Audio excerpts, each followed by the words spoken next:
สื่อคือการทำงานเชิงรุกที่ดีที่สุดการรอให้คนเข้าวัดแล้วจึงแสดงธรรมเหมือนแต่ก่อนนั้นอาจจะสายเกินไป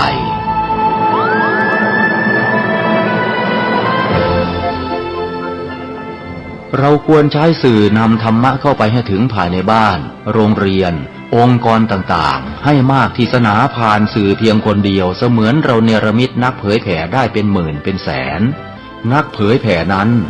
นอกจากอบรมตามหลักสูตรธรรมดาเพื่อให้ได้วุฒิบัตรรับรองแล้วพึงอบรมเรื่องการเทศนาการเขียนการค้นคว้าซึ่งอาจจะเป็นเรื่องเฉพาะตัวแต่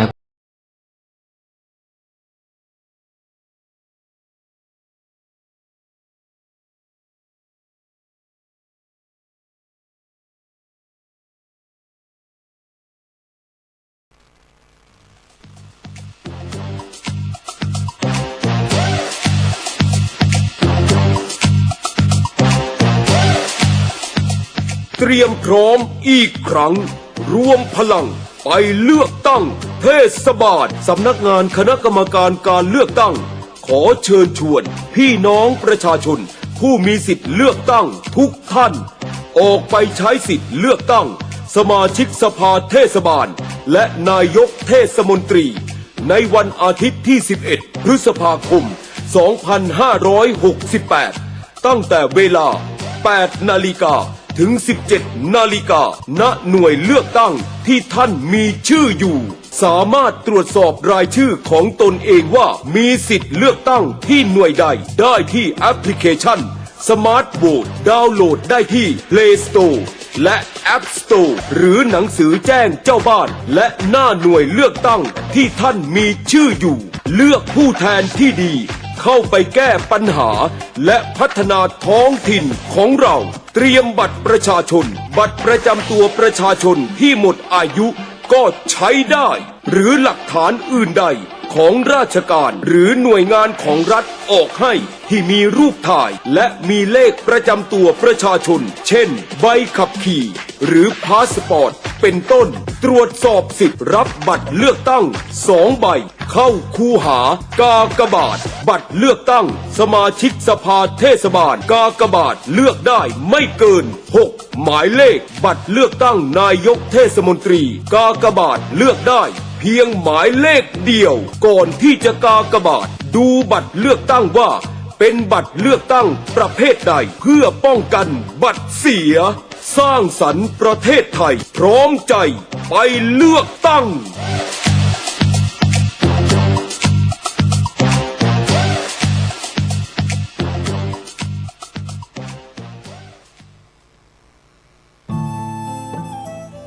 ท่านกำลังติดตามรับฟังสถานีวิทยุกระจายเสียงพระพุทธศาสนาแห่งชาติและสังคม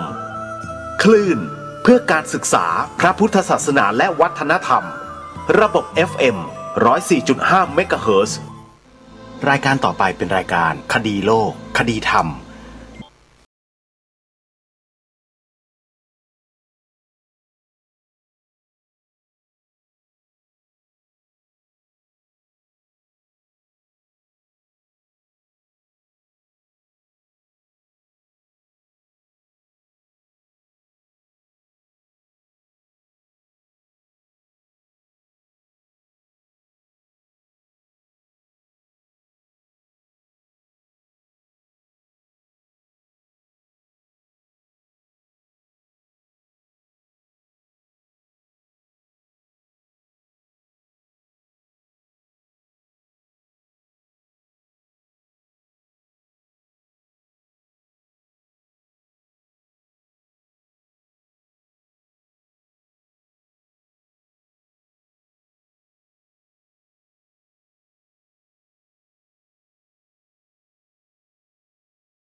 พุทธศาสนา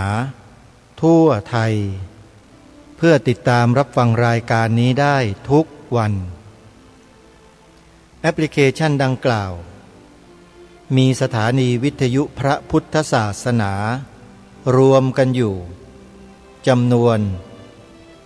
48สถานีแล้วก็จะเพิ่มขึ้นเรื่อยๆแต่ละสถานีเปิดธรรมะดีๆให้พวกเราได้สดับรับฟังกันตลอด24ชั่วโมงรายการคดีโลกคดีธรรมก็สามารถรับฟังผ่านแอปพลิเคชันนี้ได้ท่านสามารถรับฟังได้วันละ5 เวลา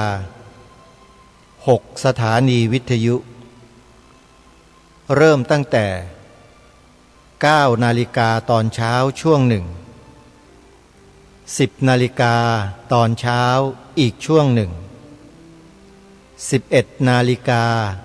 อีกช่วงหนึ่ง13 นาฬิกาช่วงบ่ายอีกช่วงหนึ่ง17 นาฬิกาตอนเย็นอีกช่วงหนึ่งและ1 นาฬิกาหรือตีหนึ่งกลางดึกอีกช่วงหนึ่งในแต่ละวันสามารถรับฟังรายการคดีโลกคดีธรรมผ่านแอปพลิเคชันนี้ได้6 เวลาสถานีวิทยุที่ออกอากาศตามเวลาดังกล่าวมีดังนี้เวลา9 นาฬิกาท่านสามารถรับฟังได้ที่สถานีวิทยุพระพุทธศาสนาประจำจังหวัดเชียงรายวัดหนองกายและประจำวัดอารามมงคลจังหวัดกาฬสินธุ์ได้2 สถานีจากนั้นเวลา10 นาฬิการับฟังได้อีกครั้งหนึ่งทางสถานีวิทยุพระพุทธศาสนาแห่งชาติประจำจังหวัดเลยวัดป่าจริยธรรมและวัดศรีอุดมวงศ์และวัดสามชุกเวลา10 นาฬิกานี้สามารถรับฟังได้พร้อมกัน3 สถานีดังกล่าวต่อมาเวลา11 นาฬิการับฟังได้อีกครั้งหนึ่งทางสถานีวิทยุพระพุทธศาสนาแห่งชาติประจำจังหวัดเชียงใหม่วัดฝายหินอยู่อำเภอเมืองเชียงใหม่เวลา13 นาฬิกาบ่ายโมงตรงรับฟังได้อีกครั้งทางสถานีวิทยุวัดบ้านปลาคูนจังหวัด101และในเวลา17 นาฬิกาและ1 นาฬิกาอีก2 เวลาที่เหลือรับฟังได้ทางสถานีวิทยุพระพุทธศาสนาแห่งชาติประจำจังหวัดเชียงใหม่วัดฝายหินนี่คือสถานีวิทยุต่างๆที่นำรายการคดีโลกคดีธรรมออกอากาศเผยแพร่ให้ท่านผู้ที่สนใจติดตามรับฟังกันเป็นประจำทุกวันวันละ6 เวลาที่ออก6 เวลานี้ไม่ใช่เพราะผู้ดำเนินรายการปรารถนาให้เป็นเช่นนั้นก็หาไม่ได้แต่สถานีวิทยุต่างๆที่ออกรายการคดีโลกคดีธรรมนั้นมีช่วงเวลาที่ว่างที่ทำให้รายการนี้ได้ออกอากาศต่างเวลากันเลยทำให้เมื่อมาอยู่ในแอปพลิเคชันนี้คือแอปพลิเคชันวิทยุพุทธศาสนาทั่วไทยเนี่ย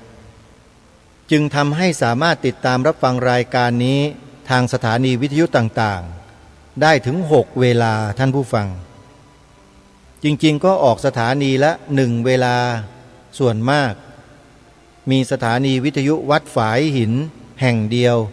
ที่ออกรายการคดีโลกคดีธรรมให้ถึง3 เวลาคือ11 นาฬิกา17 นาฬิกาและ1 นาฬิกากราบขอบพระคุณ ท่านอาจารย์พระครูสมุวิสุวัตวรกิจโจเจ้าอาวาสวัดฝายหินที่ท่านเมตตานำรายการนี้เผยแพร่ให้พี่น้องชาวล้านนาของเราได้สดับรับฟังกันถึง3 เวลาญาติโยมก็คงจะเบื่อรายการนี้นะออกเยอะกว่าเพื่อนเนี่ยเบื่อไหมโยมอย่าเพิ่งเบื่อนะโยมฟังรายการนี้แล้วต้องวิเคราะห์ต้องทำการพิจารณาให้เห็นถึงสิ่งที่นำมาเสนอว่ามีความจำเป็นไหมสำคัญหรือไม่อันนี้แหละเป็นสิ่งที่พวกเราในฐานะที่เป็นผู้ฟังเนี่ยจะต้องวิเคราะห์จะต้องนำไปขบคิดพิจารณาให้เห็นแจ้ง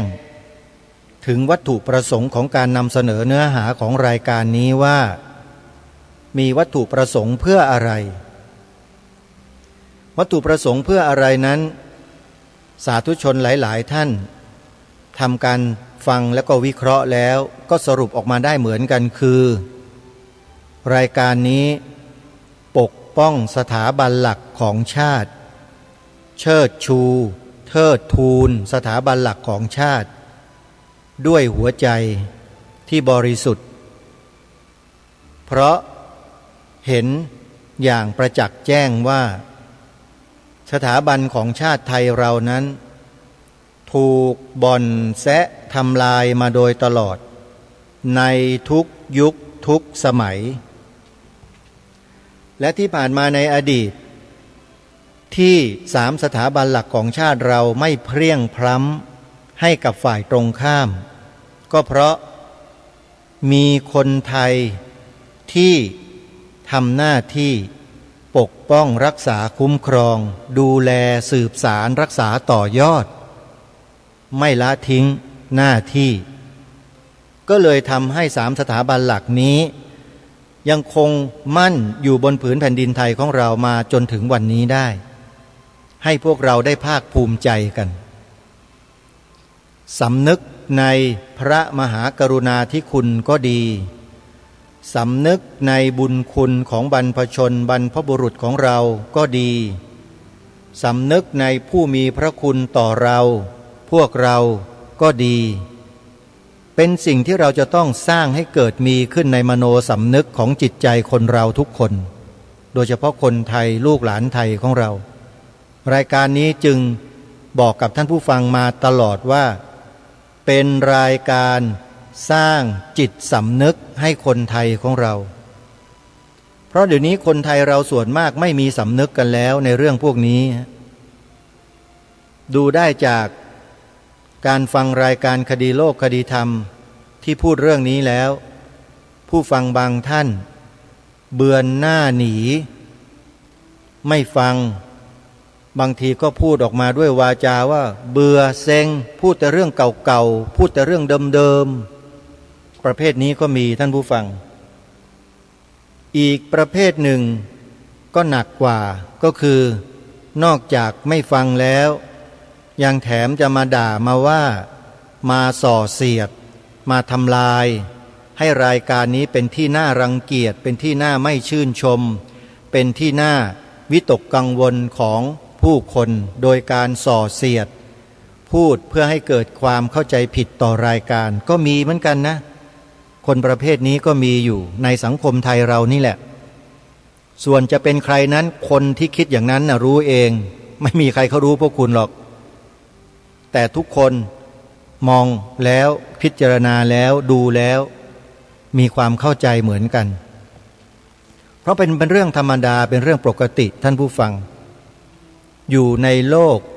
แห่งความสับสนวุ่นวายยุ่งเหยิง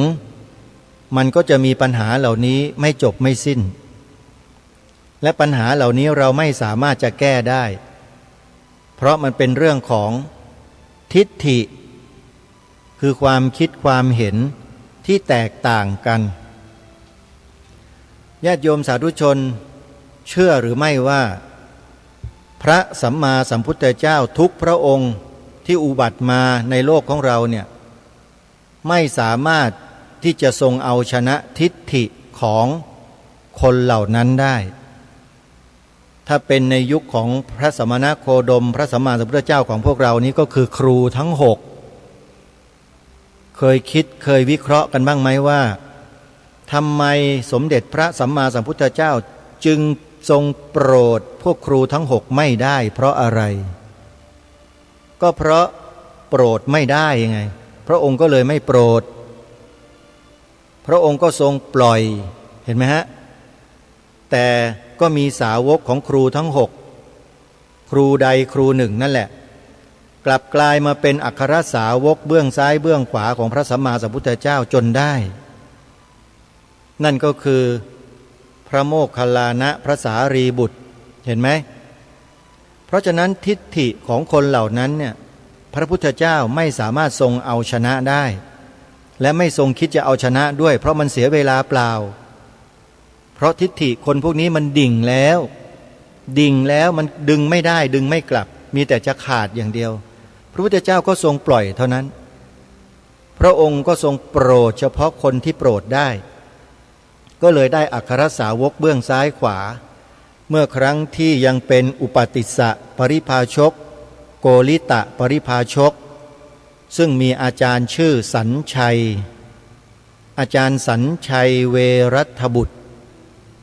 อุปติสสะผู้เป็นศิษย์หรือพระสารีบุตรต่อมาและโกลิตะหรือพระโมคคัลลานะต่อมาเนี่ย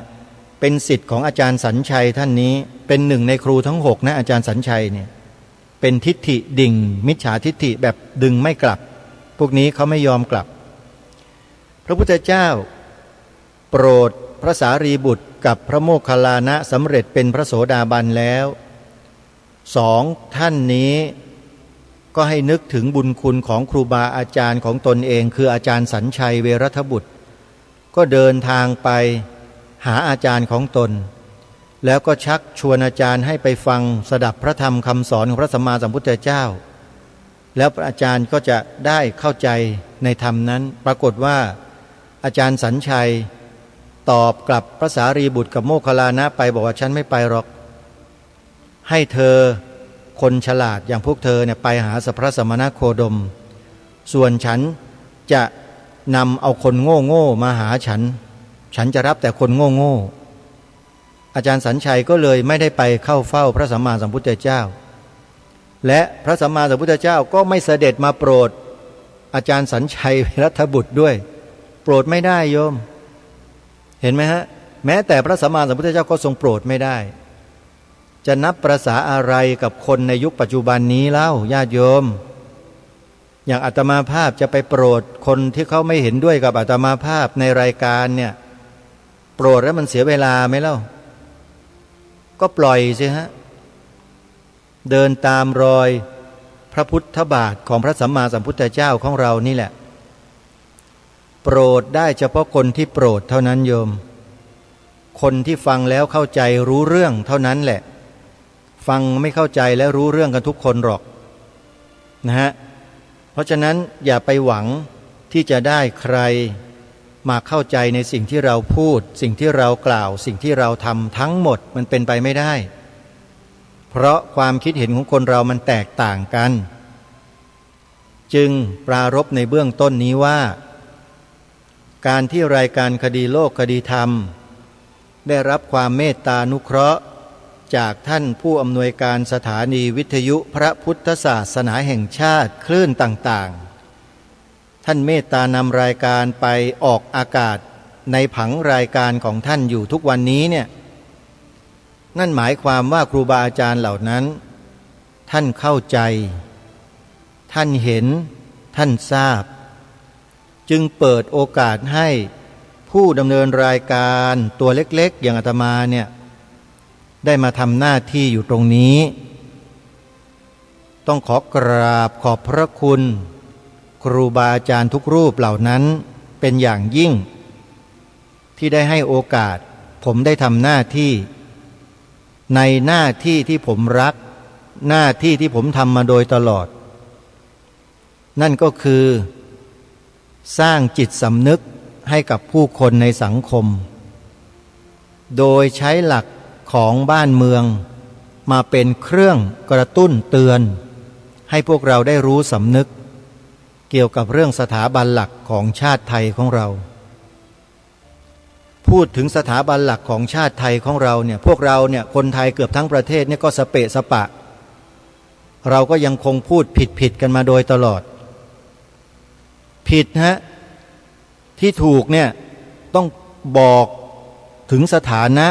ของสถาบันหลักของชาติออกมาให้ชัดเจนไม่ใช่ไปก้ำกึ่งไปแทงกั๊กกันมาโดยตลอดแบบนั้นไม่ใช่ทางรายการย้ำมาโดยตลอดว่าให้พวกเราเนี่ยใช้วาจาให้เป็นประโยชน์กล่าวออกไปพูดออกไปให้ลูกหลานเยาวชนคนรุ่นต่อๆไปเขารับข้อมูลที่เราพูดออกไปเนี้ยให้เหมือนกันให้ถูกต้องไม่ใช่ไปแทงกั๊กยังไงก็กั๊กกันอยู่อย่างนั้นไม่รู้ใครไปกั๊กไว้ตั้งแต่สมัยไหนก็ไม่รู้น่าจะตั้งแต่เปลี่ยนแปลงการปกครองมานี่แหละไปกั๊กกันไว้กั๊กไม่กั๊กเปล่ายังไปเปิดประตูให้ฝ่ายตรงข้ามเข้ามาเสียอีกทางรายการนี่พูดเรื่องนี้มาโดยตลอดพอพูดไปแล้วเดี๋ยวก็หาว่าพูดซ้ำๆซากๆอีก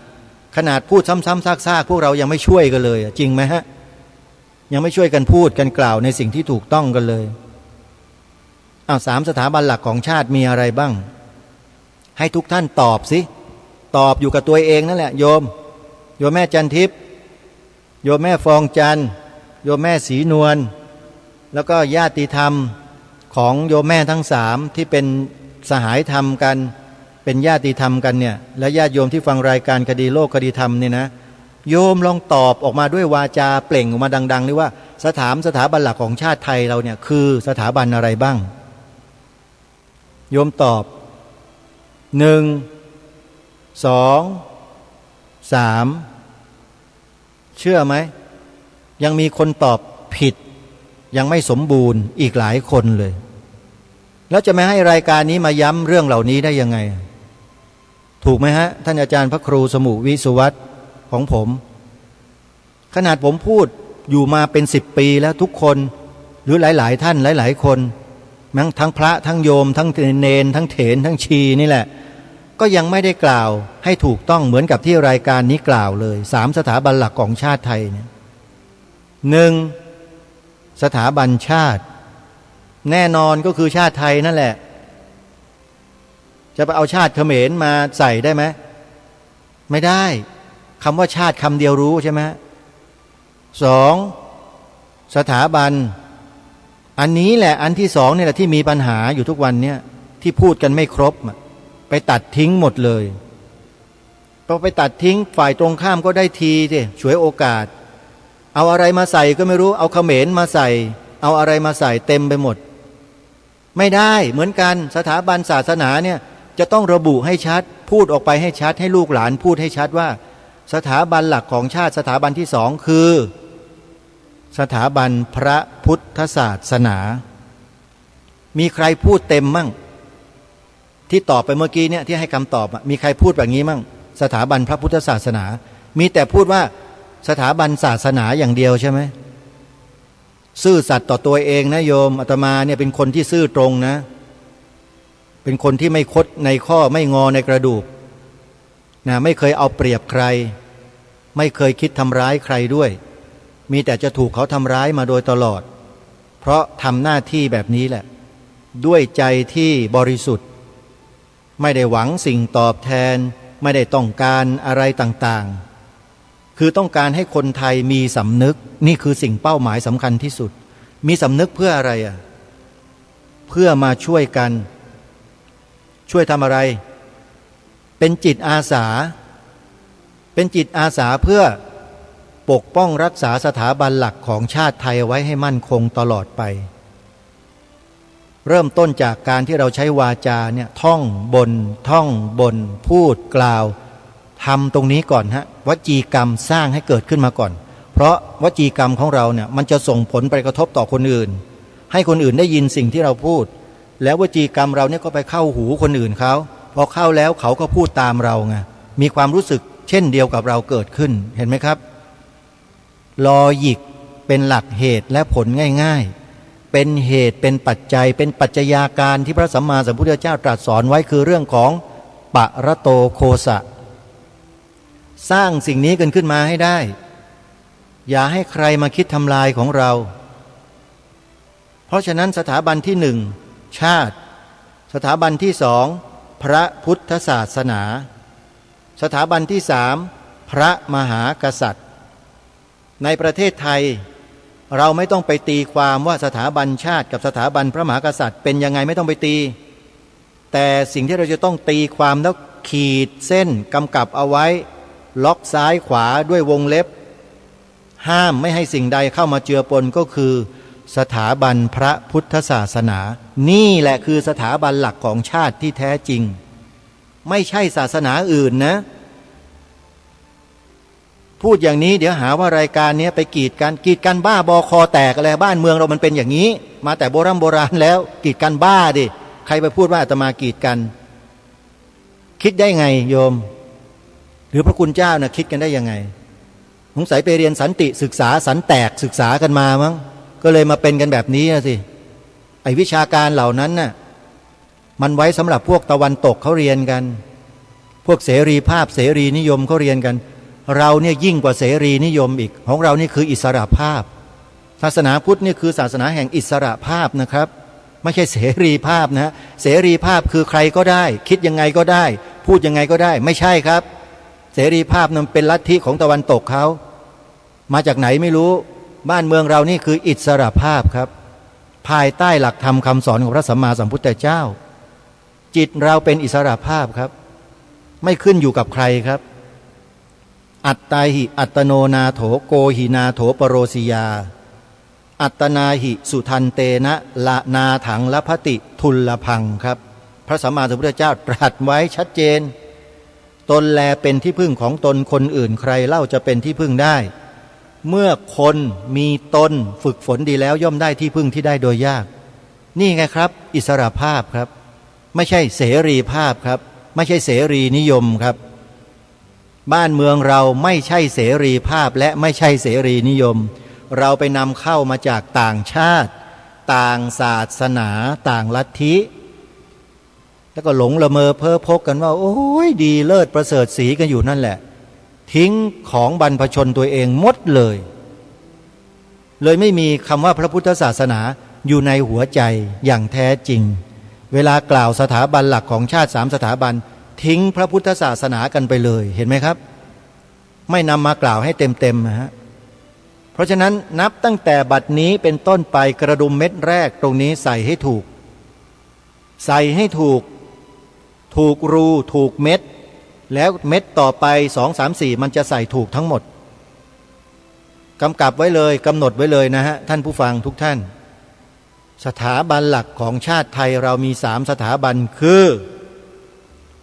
1สถาบันชาติ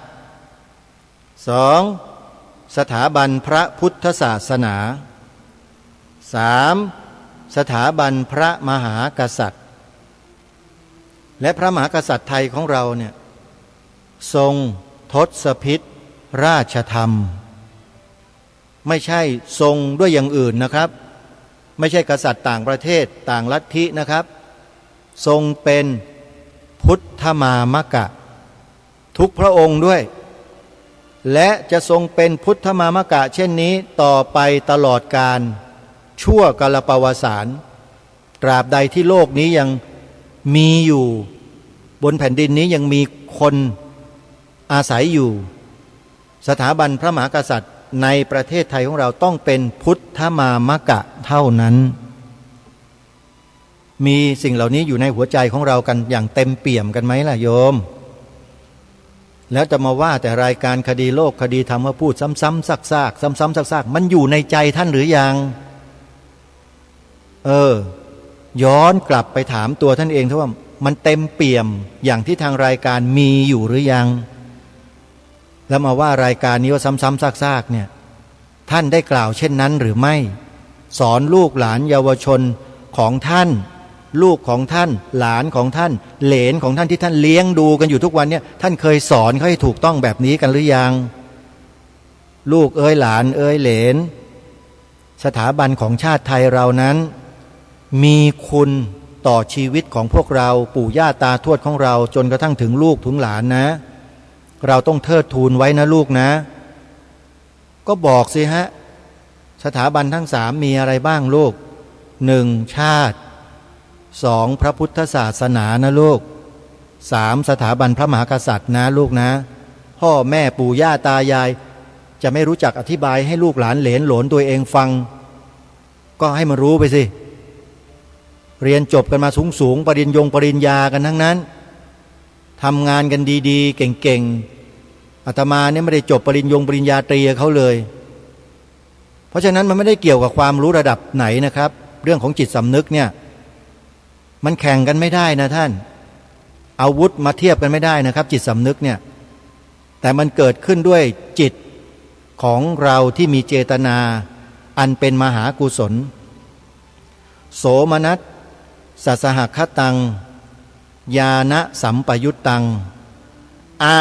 สังขาริกังนะครับอ่างตัวเดียวนะตัวนี้คือปฏิเสธนะครับสังขาริกังไม่ต้องมีสิ่งมาชักชวนครับมันเกิดขึ้นมาในใจของมันเองสังขาริกังเนี่ยท่านครูบาอาจารย์สายบาลีก็จะทราบดีใช่ไหมฮะดีนะแต่เรียนบาลีใหญ่มากับเขาบ้างถ้าไม่ได้เรียนมาเลยนี่ก็ไม่รู้อะไรเลยแล้วเที่ยวมาพูดก็เลอะเทอะสิแต่เรียนมาครับบาลีนะผมเรียนบาลีใหญ่มานะครูบาอาจารย์พระอาจารย์มหาสมปองมุทิโตวัดวิหารธรรมน้ำโสมอุดรธานีนั่นคือพระอาจารย์ของผมสอนบาลีผมนั่นน่ะบาลีใหญ่นะครับเพราะฉะนั้นญาติโยมท่านผู้ฟังทุกท่านเรื่องของจิตสำนึกในความรักชาติพระพุทธศาสนาพระมหากษัตริย์เนี่ยมันจึงเป็นสำนึกขั้นพื้นฐานของคนไทยของเราทุกคนที่เราจะต้องปลูกฝังลูกหลานเยาวชนไทยของเราให้มีสิ่งเหล่านี้อยู่ในใจอย่างเหนียวแน่นมั่นคงให้ได้ไม่ต้องถามว่าโรงเรียนเขาก็สอนกันแล้วนี่ท่านสอนบ้าบอคอแตกอะไรเราถ้าสอนอาตมาจะมาพูดทำไมเล่าไม่สอนแบบนี้หรอกในโรงเรียนไม่มีสอนเขามีแต่ชาติศาสนาพระมหากษัตริย์เขาสอนอยู่แค่นี้เด็กอนุบาล1อนุบาล2อนุบาล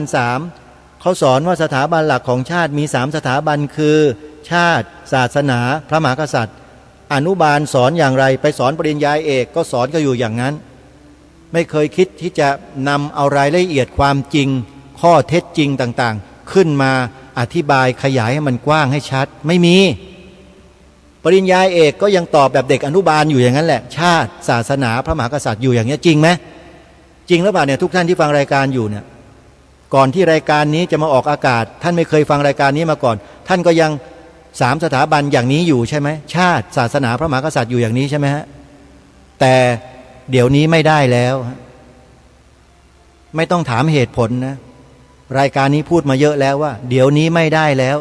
ต้องกำกับเอาไว้ให้ชัดปักหมุดเอาไว้เลยว่าพระพุทธศาสนาเท่านั้นที่เป็นสถาบันหลักของชาติไทยของเราในส่วนของศาสนาเนี่ยถามว่ามีหลักฐานยืนยันไหมเยอะแยะมากมายเต็มไปหมดเลยแต่จะขออัญเชิญมาสักหลักฐานหนึ่งคือพระราชดำรัสของล้นเกล้ารัชกาลที่4พระบาทสมเด็จพระจอมเกล้าเจ้าอยู่หัวรัชกาลที่4ตรัสไว้ในรัชสมัยของพระองค์ช่วงหนึ่งในช่วงที่มีคนต่างศาสนาไปกระซิบกระซาบไปพูดในทางที่ไม่เห็นด้วยกับการที่พระองค์ทรงส่งเสริมทำนุบำรุงพระพุทธศาสนาอย่างมากพวกนั้นก็อิจฉาตาร้อนสิก็เที่ยวไปพูดซุบซิบเข้าพระเนตรพระกันของพระองค์ท่านพระองค์ท่านก็ตรัสสิฮะความตอนหนึ่งฟังให้ดีนะฮะท่านผู้ฟังบันทึกไว้ด้วยยิ่งดีครับหยิบโทรศัพท์มาบันทึกเสียงไว้เลยถ้าบันทึกไม่ทันก็เดี๋ยวเปิดย้อนไปดูใน YouTube จำไว้นะครับรายการวันนี้3พฤษภาคม2568 นี่คืออะไรล่ะเด็กๆมันก็ไม่รู้แล้วอะโยมก็บอกพศแล้วเด็กมันรู้ไหมมันคืออะไรแปลให้เขาฟังสิฮะพศเนี่ยพระพุทธศักราชพูดให้เต็มมีคำว่าพระอยู่ข้างหน้าด้วยนี่ก็เหมือนกันไปตัดออกทำไมเห็นไหมฮะไม่ใช่เรื่องเล็กๆนะครับเรื่องพวกนี้เรื่องใหญ่ พอเราใส่เข้ามาก็มาโวยวายเอ้ยเขาไม่ได้อ่านอย่างนี้อ่านนี้ทำไมไม่อ่านอย่างนี้เขาอ่านกันมาอย่างนี้โดยตลอดอยากดูหลักฐานไหมเดี๋ยวจะพาไปดูโรงพยาบาลจุฬาลงกรณ์น่ะสภากาชาติไทยน่ะจารึกไว้ใหญ่โตเลยที่อาคารภูมิพลตึกภูมิพลนะฮะเดี๋ยวจะพาไปดูแม้แต่อาคารที่อยู่ด้านข้างๆที่เป็นอาคารหลังเก่านั่นนะที่บริเวณหน้าบันของอาคารไปดูสิฮะพระพุทธศักราชชัดเจนเลยนี่พอพูดเปิดเผยอย่างนี้แล้วเดี๋ยวมีใครไปรื้ออาคารนั้นทิ้งอีกเนี่ยห้ามรื้อใช่นะของเก่าเนี่ยต้องรักษาไว้เนี่ยท่านผู้ฟังเพราะฉะนั้นเราอย่าคิดว่าเรารู้แล้วเก่งแล้วฉันถูกแล้วอย่าไปคิดอย่างนั้นโยมสิ่งที่มากล่าวมาบอกเนี่ยท่านทั้งหลายยังไม่ถูกต้องกันนะหลายท่านหลายคนทั้งประเทศเลยกล่าวผิดกันมาหมดเลยเรื่องของสถาบันทั้ง3ของชาตินี่โดยเฉพาะสถาบันศาสนาเนี่ยต้องกล่าวให้เต็มขีดเส้นกำกับเอาไว้นะการกล่าวเต็มนี่คือการขีดเส้นจำกัดไว้เฉพาะเพราะศาสนาอื่นไม่ใช่สถาบันของชาติขอย้ำให้แรงๆนะไม่ใช่สถาบันนั้นนะศาสนาอื่นนะเป็นศาสนาที่พวกราชการเขารับรองกันราชการจากไหนก็ไม่รู้มาจากไหนลูกใครเหล่าเต้าก็ไม่รู้ไปรับรองแต่สถาบันหลักของชาตินี่คือพระมหากษัตริย์ทรงรับรองไว้ข้าราชการเป็นใครใช่ไหมและนี่คือสิ่งที่องค์พระมหากษัตริย์ทรงกำกับไว้จะได้อัญเชิญหลักฐานส่วนหนึ่งนะฮะในจำนวนอีกหลายหลักฐานเลยมากล่าวให้ท่านทั้งหลายได้ฟังกันรัชกาลที่4พระบาทสมเด็จพระจอมเกล้าเจ้าอยู่หัวตรัสไว้ความตอนหนึ่งว่าพระนครนี้เป็นถิ่นที่ของคนนับถือพระพุทธศาสนามาแต่เดิมไม่ใช่แผ่นดินของศาสนาอื่นคนที่ถือศาสนาอื่นมาแต่อื่นก็ดีอยู่ในเมืองนี้ก็ดีจะโทมนัสน้อยใจด้วยริษยาแก่พระพุทธศาสนาเพราะบูชาอันนี้ไม่ได้ด้วยไม่ใช่เมืองของศาสนาตัวเลยถ้าโทมนัสก็ชื่อว่าโลภล่วงเกินไปถ้าพูดภาษาชาวบ้านอย่างพวกเราเรียกว่าไอ้พวกโลภมากโลภมากแล้วลาภมันก็หายไม่ได้ครับคุณจะมาโลภมากไม่ได้เพราะนี่คือสิ่งที่องค์พระมหากษัตริย์ทรงตรัสกำกับกำหนดไว้เรียบร้อยแล้วว่าประเทศนี้เป็นแผ่นดินพระพุทธศาสนาใช่ไหมชัดเจนใช่ไหมฮะและทรงปฏิเสธเลยไม่ใช่แผ่นดินของศาสนาอื่นทรงปฏิเสธชัดเจนไหมโยมคนที่ถือศาสนาอื่นมาแต่อื่นก็ดีอยู่ในเมืองนี้ก็ดีหมายถึงคนศาสนาใดก็แล้วแต่มาจากที่ไหนก็แล้วแต่เธออยู่ในเมืองนี้ก็ตามจะโทมนัสน้อยใจด้วยริษยาแก่พระพุทธศาสนาเพราะบูชาอันนี้ไม่ได้เพราะบูชาอันนี้ไม่ได้บูชาตรงนี้หมายถึงอะไรทรงเป็นองค์เอกอัครพุทธศาสนูปถัมภกตรงนี้เดี๋ยวต้องอธิบายกันอีกเพราะบางคนยังไม่เข้าใจองค์เอกอัครพุทธศาสนูปถัมภกไม่ใช่องค์เอกอัครศาสนูปถัมภกที่มาว่ากันใหม่นี้ไม่ใช่นะครับว่ากันเอาเองนะครับนั่นน่ะใครก็ไม่รู้แล้วไปรับรองข้าราชการก็รับรองกันเองศาสนาโน้นศาสนานี้ไปรับรองกันเองข้าราชการแล้วก็เที่ยวมาตีโพยตีพายว่าเอ้ยจะต้องอย่างนั้นอย่างนี้อย่างนี้นะศาสนาพุทธได้อะไรฉันจะต้องได้บ้างฉันจะต้องมีต้องเป็นบ้างอะไรบ้างนี่แหละเขาเรียกว่าโทมนัสน้อยใจด้วยริษยาแก่พระพุทธศาสนาชัดเจนไหมโยมเราต้องนำสิ่งที่เป็นหลักฐานในอดีตของบรรพชนไทยของเรามีองค์บุรพมหากษัตริยาธิราชเจ้าเป็นต้นผู้ได้ทรงกำหนดไว้แล้วนะมากล่าวอ้างไม่งั้นก็พูดลอยๆดิแต่มาพูดลอยๆได้ที่ไหนโยมมีหลักฐานทั้งนั้นนะฮะที่บอกว่าสถาบันสูงสุดของชาติไทย3สถาบัน หนึ่งในนั้นคือสถาบันพระพุทธศาสนาไม่ใช่ศาสนาอื่นหลักฐานที่พระองค์ท่านตรัสไว้นี่ชัดเจนอยู่แล้วนี่ปฏิเสธหมดเลยไม่ใช่แผ่นดินของศาสนาอื่นนะเนี่ยและพวกเราเคยอัญเชิญมากล่าวอ้างกันบ้างไหมมีไหมฮะมีพระสงฆ์รูปไหนที่มากล่าวอ้างแบบรายการคดีโลกคดีธรรมบ้างในประเทศนี้มีไหมครับไม่มีอย่าไปหาทำไมไม่มีเพราะท่านไม่ทราบแล้วตอนนี้ทราบหรือยังครับครูบาอาจารย์ทุกรูปครับท่านจะอ้างว่าไม่ทราบไม่ได้แล้วนะครับเพราะผมพูดมาเยอะนะสิ่งเหล่านี้พูดมาเยอะแล้วก็ขอวิงวอนพวกเราได้ช่วยกันจันโลงรักษาจารีตประเพณีเหล่านี้กันไว้บรรพบุรุษของเราใช้เลือดเนื้อทาแผ่นดินรักษากันมานะท่านอยู่ๆเรามาปล่อยให้ใครมาปู้ยี่ปู้ยำกันเละเทะไม่ได้ครับนี่แหละเขาเรียกว่าจิตสำนึกไม่ใช่ไปรังเกียจเขารังเกียจเขาทำไมหรอกเขาก็อยู่ของเขาไปดิเผยแผ่ไปดิไม่ได้ไปห้ามเขานี่แต่อย่าทำอะไรที่มันล่วงล้ำก้ำเกินกว่าเหตุให้รู้จักฐานะของตัวบ้างอย่ามาเที่ยวตะเกียกตะกายโลภล่วงเกินไปโลภมากอะไรต่างๆเนี่ยที่พระองค์ท่านตรัสว่าให้นั่นอย่าทำตัวเป็นคนแบบนั้นอยู่เฉยๆอยู่ยังไงก็อยู่อย่างนั้นให้ดีอย่าตะเกียกตะกายไขว่คว้าอะไรให้มากเกินก็แค่นั้นแหละก็คุณทำตัวคุณเองไม่ใช่หรือเราก็อยู่ของเรามาอย่างเนี้ยก็สืบสารรักษาต่อยอดจารีตวัฒนธรรมประเพณีของบรรพชนบรรพบุรุษเรามาอย่างนี้เมื่อหลักฐานมีเราก็อัญเชิญยกหลักฐานนั้นมาประกาศให้ทราบเหมือนอย่างที่ประกาศไปเมื่อกี้เนี่ยพระนครนี้เป็นถิ่นที่ของคนนับถือพระพุทธศาสนามาแต่เดิมไม่ใช่แผ่นดินของศาสนาอื่นคนที่ถือศาสนาอื่นมาแต่อื่นก็ดีอยู่ในเมืองนี้ก็ดีจะโทมนัสน้อยใจด้วยริษยาแก่พระพุทธศาสนาเพราะบูชาอันนี้ไม่ได้เห็นไหมฮะ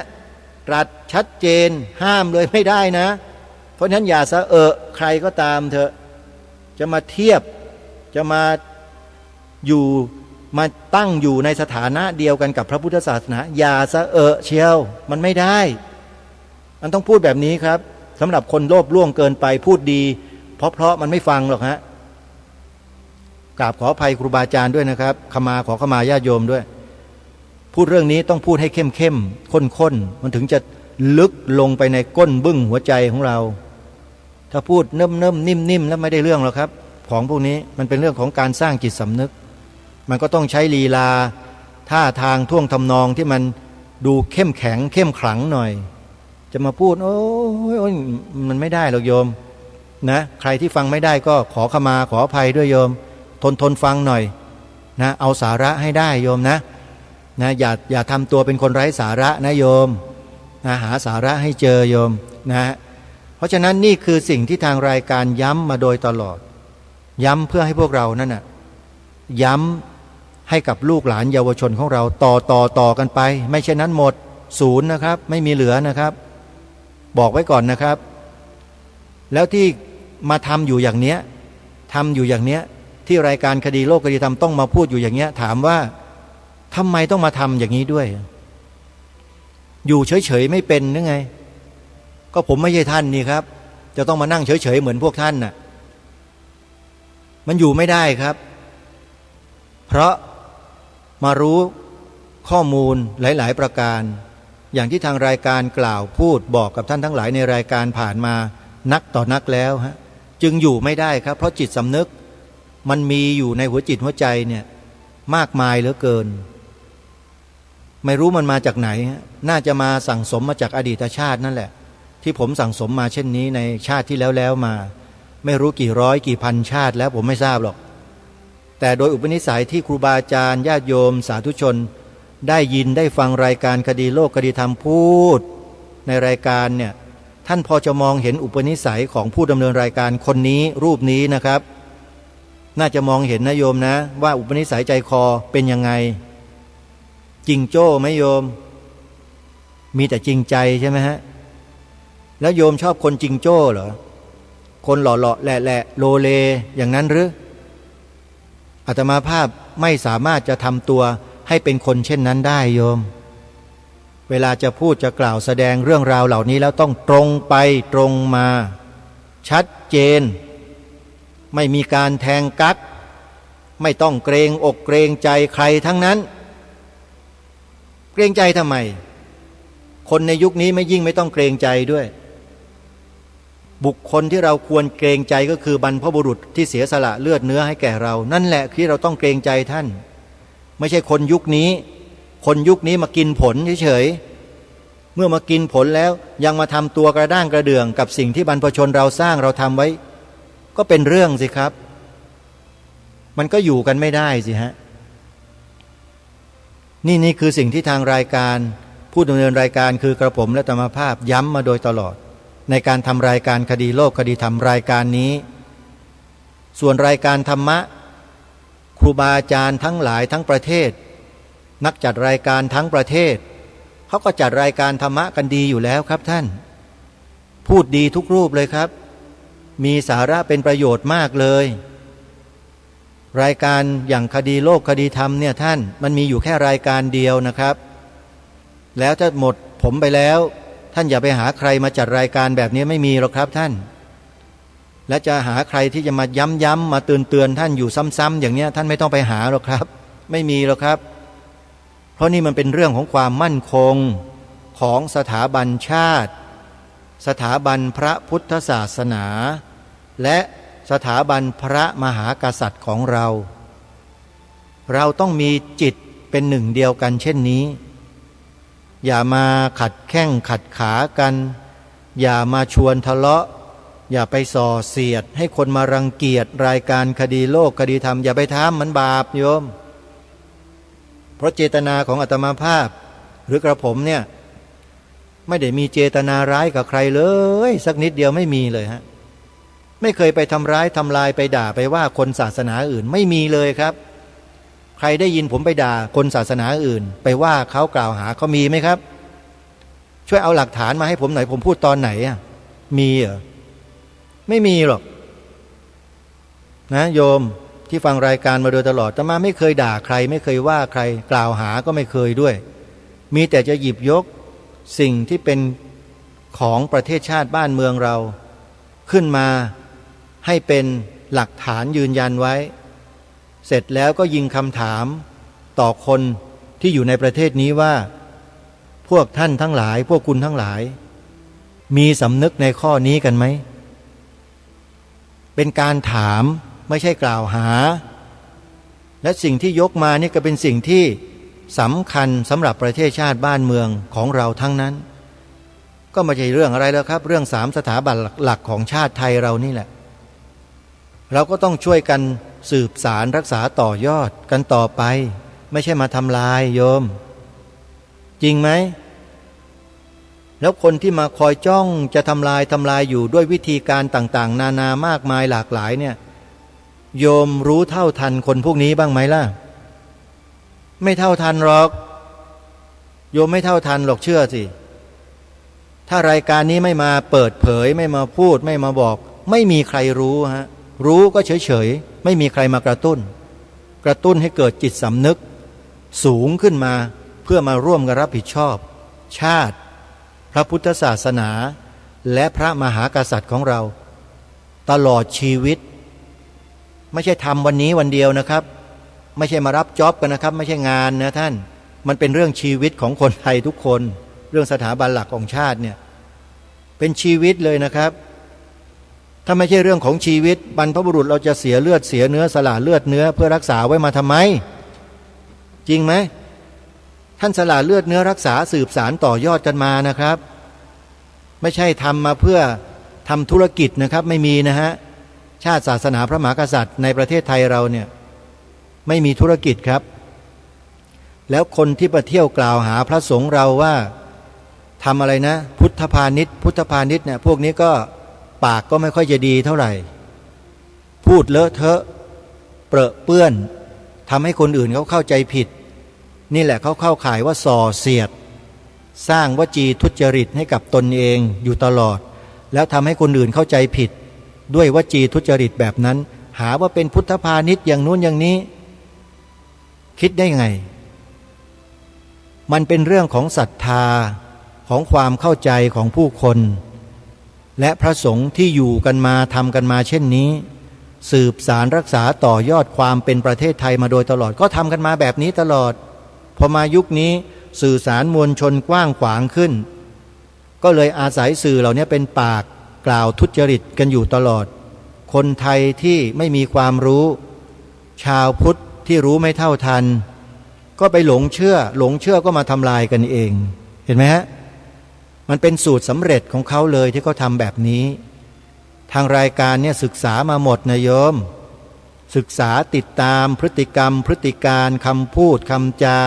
ของสื่อในประเทศไทยเนี่ยมาโดยตลอดได้ยินได้ดูได้ฟังด้วยสติด้วยปัญญาด้วยความสามารถที่ตนเองได้ฝึกฝนมาเนี่ยฟังแล้วก็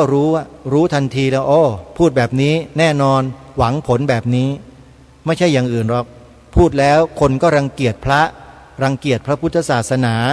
ต่อว่าสบถอย่างต่างนานามากมายนั่นคือเป้าหมายของเขาต้องการทำลายศรัทธาของประชาชนจึงนำเสนอแต่เรื่องราวที่มันเสียหายไม่ดีอาตมาก็เลยให้ฉายาพวกสื่อแมลงวันก็มีแต่สิ่งไม่ดีตอมแต่สิ่งไม่ดีมาเผยแพร่มาปล่อยเชื้อให้ชาวบ้านเขาติดเชื้อในกระแสจิตเห็นไหมกลับมาคำนี้แล้วเห็นไหมฮะนี่แหละคือคำนิยามที่ทางรายการพยายามที่จะสื่อให้ท่านผู้ฟังได้รับรู้รับทราบว่าสื่อแมลงวันเนี่ยโยมอย่าไปเสพอย่าไปบริโภคมากนะเดี๋ยวมันจะติดเชื้อในกระแสจิตอาการติดเชื้อในกระแสจิตก็คือโยมรังเกียจพระสงฆ์ไม่พอใจพระสงฆ์สามเณรแม่ชีรู้สึกไม่มีความไว้วางใจนั่นแหละโยมไปเสพสื่อแมลงวันไงก็เลยเกิดความรู้สึกเช่นนั้นขึ้นให้กลับจิตกลับใจเสียใหม่ไม่เช่นนั้นโยมจะตกนรกไปกับไอ้พวกสื่อพวกนี้ด้วยโดยไม่รู้ตัวด้วยขอฝากไว้ด้วยนะโยมนะพูดไปพูดมามันก็มาลงตรงนี้แหละติดเชื้อในกระแสจิตนี่แหละคือสิ่งที่สำคัญทางรายการจึงมาย้ำให้เราเนี่ยกล่าวคำนี้สถาบันหลักของชาติ3สถาบันชาติพระพุทธศาสนาพระมหากษัตริย์2ประโยคพระพุทธศาสนาเป็นศาสนาประจำชาติไทยของเราสีขาวในธงชาติไทยหมายถึงพระพุทธศาสนาเท่านั้นท่านไปวิเคราะห์ดูให้ดีนะว่าที่รายการมาตอกมาย้ำให้พวกเราได้ทำซ้ำๆกล่าวซ้ำๆในสิ่งเหล่านี้เพื่ออะไรท่านไปคิดให้ดีแล้วท่านระวังการส่อเสียดด้วยนะท่านต้องระวังการเสี่ยมด้วยมีคนจะเสี่ยมท่านให้ท่านมาทะเลาะกับอาตมาแล้วก็มาเถียงอาตมาในเรื่องพวกนี้ท่านต้องระวังด้วยนะคนที่มาเสี่ยมท่านน่ะท่านต้องดูเขาให้ดีคนพวกนี้เขาทำหน้าที่ของเขาอยู่พวกมารก็เรียกพวกมารอาตมาภาพเนี่ยเป็นคนที่ผจญมารนะเป็นคนที่ผจญมารมาโดยตลอดและมารก็มาผจญตลอดแต่มารมาผจญเท่าไหร่ก็แพ้พุทธานุภาพธรรมานุภาพสังขานุภาพของเราคือพระรัตนตรัยเสร็จราบคาบเรียบร้อยหมดแพ้ไปหมดเลยพวกมารนี่แพ้พระรัตนตรัยเราเพราะฉะนั้นเราจงมีพระรัตนตรัยเป็นที่พึ่งตลอดชีวิตไว้โยมเป็นสิ่งที่เป็นที่พึ่งที่สูงสุดดีที่สุดเลิศที่สุดประเสริฐที่สุดในจักรวาลทั้งปวงคือพระรัตนตรัยเห็นไหมก็มาลงตรงที่พระรัตนตรัยนี่แหละสิ่งง่ายแต่ทำยากเพราะมันต้องก่อต้องสร้างต้องเดินต้องก้าวไม่ฉะนั้นมันเกิดไม่ได้ครับกระผมสั่งสมและทำมาเนี่ย30 กว่าปีของการบวชก็ทำมาอย่างนี้เรื่อยแล้วครับไม่เคยว่างเว้นภาวนาอยู่ในจิตตลอดพอมีอะไรมันเกิดขึ้นในจิตขึ้นมาที่มันจะส่อไปในทางที่จะเบียดเบียนผู้อื่นเขาด้วยกายวาจาใจนี่ตัดมันทิ้งหมดเลยฮะอย่าเบียดเบียนเขาอย่าขออย่ายืมอย่าอะไรทั้งนั้นให้เขาเดือดร้อน แต่จงช่วยเขาเราเดือดร้อนไม่เป็นไรใจพระโพธิสัตว์นำมาสวมเอาไว้นี่มันคิดอย่างนั้นท่านเพราะเชื่อในพระบารมีของพระสัมมาสัมพุทธเจ้าและพระอริยเจ้าทั้งปวงท่านบำเพ็ญบารมีมาอย่างนี้กันทั้งนั้นแหละเราก็กำลังเดินรอยตามท่านเหล่านั้นท่านสาธุชนทั้งหลายนะก็ขอฝากพวกเราว่าให้ช่วยกันรักษาสืบสารรักษาต่อยอดบรรพชนของเราตามที่ทางรายการได้นำเสนอนี่แหละเพื่อให้เกิดความเจริญและมั่นคงใน3สถาบันของเราสืบต่อไปวันนี้เวลาของรายการหมดท่านผู้ฟังต้องขอสมมุติยุติรายการไว้แต่เพียงเท่านี้พบกับรายการได้ใหม่ในวันต่อไปขอความสุขความสวัสดีในธรรมแห่งองค์สมเด็จพระบรมศาสดาสัมมาสัมพุทธเจ้าจงปรากฏเกิดมีขึ้นในจิตใจของท่านผู้ฟังทุกท่านทุกคนเทอญขอเจริญพร